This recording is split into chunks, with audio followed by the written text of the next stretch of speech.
Sometimes we get an impression that it's all doom and gloom, that absolutely nothing's happening. That's both complacent and wrong. Wherever you look, there are things happening at the local level that, if they were identified and supported by government, could rapidly accelerate the change to a more sustainable way of doing things. It could be more vibrant and diverse and abundant, and people working closer to home, spending more time with their families, breathing cleaner air, eating better food. There is a constant pressure on people to have bigger, better, more. But of course, in the end, what does it bring us? It doesn't bring us happiness.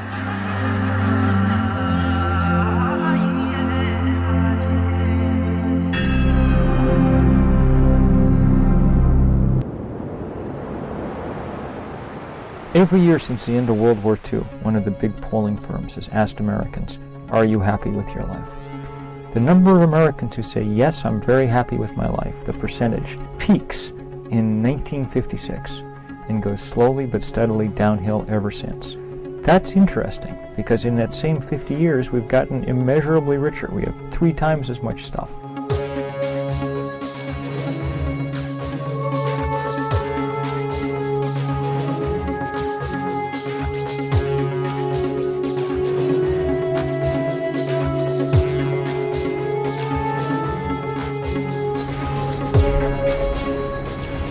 Globalization is the most powerful force for change in the world today. It's the rapid expansion of a process that started about 500 years ago. At that time, Europeans conquered and colonized much of the world. They dismantled self-reliant economies and enslaved their populations, forcing them to work in mines, cotton fields, and tea plantations. In the mid-20th century, colonialism gave way to a more subtle form of enslavement: debt. Shackled by so-called aid packages and crippling loans, nation after nation fell deeper into poverty, making it easier for corporations and financial institutions, the successors of the colonial merchants, to extract money, resources, and cheap labor. Today, those transnational businesses have grown so large and powerful that they effectively control governments, dictate economic policy, and shape people's opinions and worldviews. Yet the push for growth through global trade in both goods and finance continues. In order to compete, the big corporations are demanding ever more deregulation, still further globalization. It's an agenda that has major implications for both ecosystems and people around the world. The stresses on the average household have increased enormously. Their jobs are much more demanding, more travel, more access at any time. It's corporations who are raising our children. Who's driving the food choices of children? Who's driving the entertainment choices of children?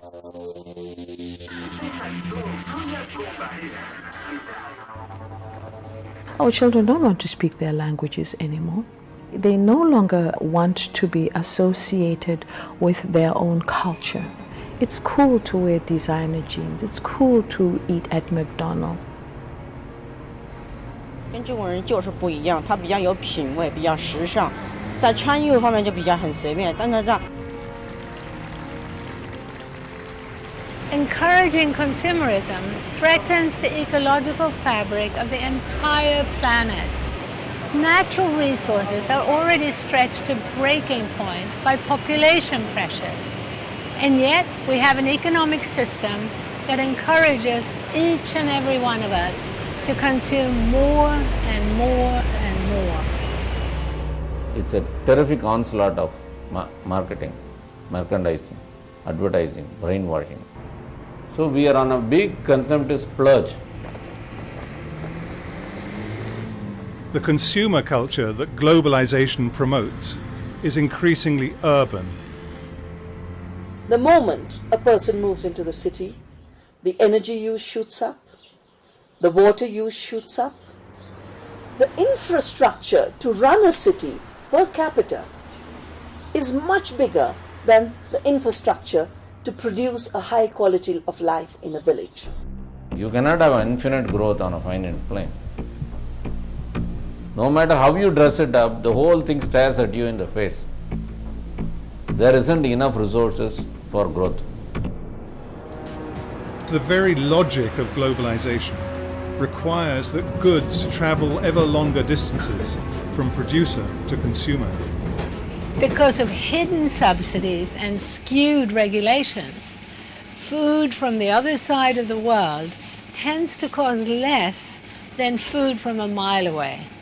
In the UK, butter from New Zealand costs significantly less than butter from the farm down the road. We often hear about efficiencies of scale, but actually the truth is what we've developed today is a system that could not be more wasteful. We have English apples flown to South Africa to be waxed, flown back again to be sold to consumers. The whole process involves incredible quantities of waste. A series of treaties, new ones almost every year, promote economic growth through international trade. As a consequence, countries today routinely import and export nearly identical quantities of identical products. Every day of the year, grain, meat, live animals, canned goods, and a whole range of manufactured products, not to mention waste, even used batteries, crisscross the planet. All of this at a time when rising CO2 emissions are threatening our very survival. The global economy has become a casino, and we're all potential losers. One major casualty is our jobs. Corporate mergers, takeovers, relocation to lower wage countries threaten the livelihood of virtually all of us. Accountants, assembly workers, even CEOs. And when we retire, it gets no better. As we've seen recently, pension funds are at the mercy of uncontrolled speculation. When people are pushed off the land into crowded cities, members of diverse ethnic and religious groups are forced into intense competition for the few available jobs. Differences that were once accepted become a source of fear, fundamentalism, and conflict. Globalization, which is creating the gap between the rich and poor, is directly affecting the survival of certain people, a lot of people. हमको जमीन देगी तो हम किसान से हम खुद मेहनत करके खा लेंगे, हम किससे कुछ नहीं मांगेंगे। हमारे गांव में हमारी खेती बाड़ी हमको मिली या थोड़ी। You destroy language, you destroy the roots of who you are, you destroy the history, and you become nobody in the world. Globalization, with its homogeneous way of looking at the world and that we must have one world view, is extremely dangerous. There are billions and billions of dollars being poured into continuing business as usual. Whether that's subsidizing fossil fuels, whether it's subsidizing huge monocultures, whether it's giving corporate welfare to some of the already largest and most powerful corporations around. At the global level, regulations are being increasingly stripped away, with the effect that transnational corporations and banks are free to operate across the entire planet. Meanwhile, at the national level, there's ever more red tape and bureaucracy. This places an unfair, disproportionate burden on small and medium-sized businesses. Only with a full cost accounting system will we begin to understand that goods that are shipped from 10,000 miles away are actually far more expensive than goods produced locally. If you look at the current system, we're seeing the distance between production and consumption continue to increase. We're seeing the distance between people and power continue to increase. I think economic globalization is responsible for that. It's increasing those trends, and the obvious answer for me is the opposite, and that is economic localization. We've got to begin localizing. There is only one economics that will make sense. It is local economics. Everywhere.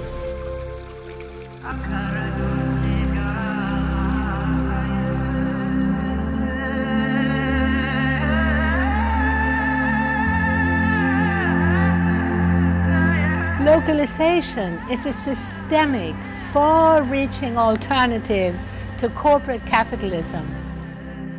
Fundamentally, it's about reducing the scale of economic activity. That doesn't mean eliminating international trade or striving for some kind of absolute self-reliance. It's simply about creating more accountable and more sustainable economies by producing what we need closer to home. At a policy level, the first step is to start the process of bringing transnational corporations under democratic control. We need to focus on three key mechanisms that governments use to shape the economy. What they choose to regulate, both at the national level and internationally through trade treaties. What they choose to tax and what they choose to subsidize. At the moment, governments of every political color are using these mechanisms to favor the big and the global. If there's to be any chance of averting further social and environmental breakdown, we need to level the playing field. If, for example, a fraction of the subsidies that have gone into nuclear power or fossil fuels were to go into renewable energies, if a fraction of the subsidies that have gone into the whole infrastructure that supports the private car was to go into mass transit systems, it's incredible what we could achieve.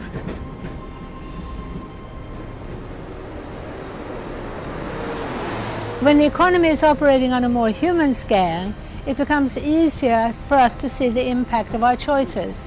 We can see if the environment has been polluted with chemicals or if workers have been exploited. And so business becomes much more accountable. One of the most important studies that we have on the effects of local business compared the impacts of $100 spent at a local bookstore versus $100 spent at a chain. $100 spent at the local bookstore left $45 in the local economy. $100 spent at the chain left $13. So you get 3 times the income effects, 3 times the jobs, 3 times the tax proceeds for local governments.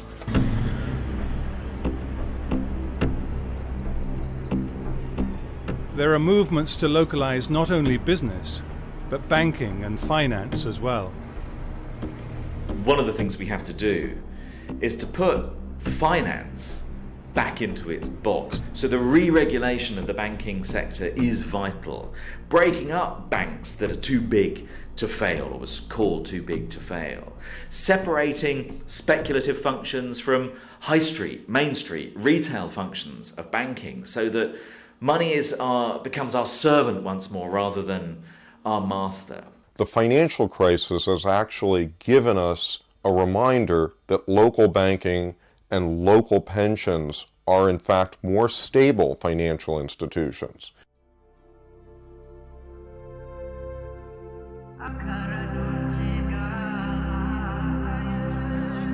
A whole array of food-based movements is emerging.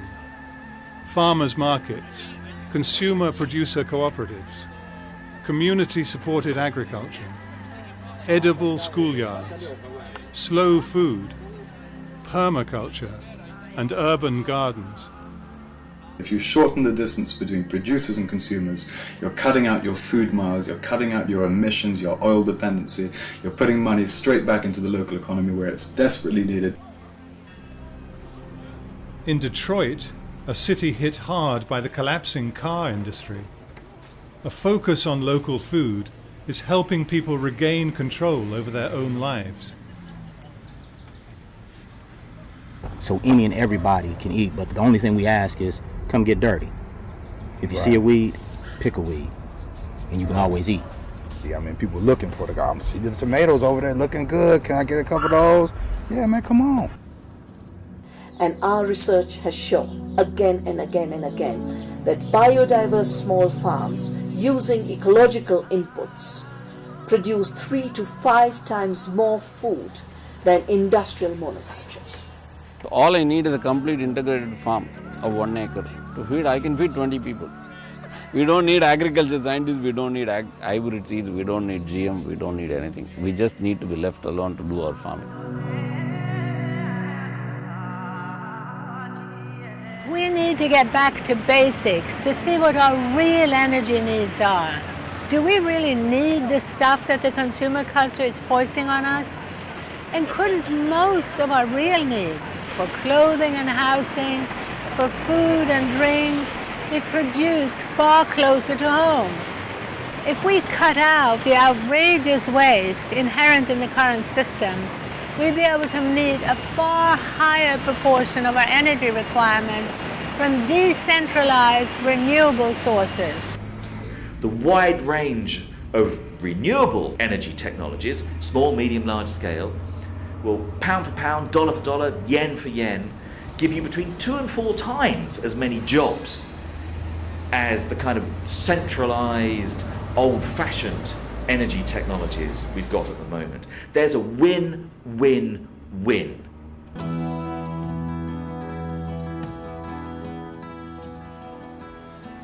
In eco-villages and transition towns, people are working to rebuild their economies from the ground up by favouring local production for local needs over long-distance trade.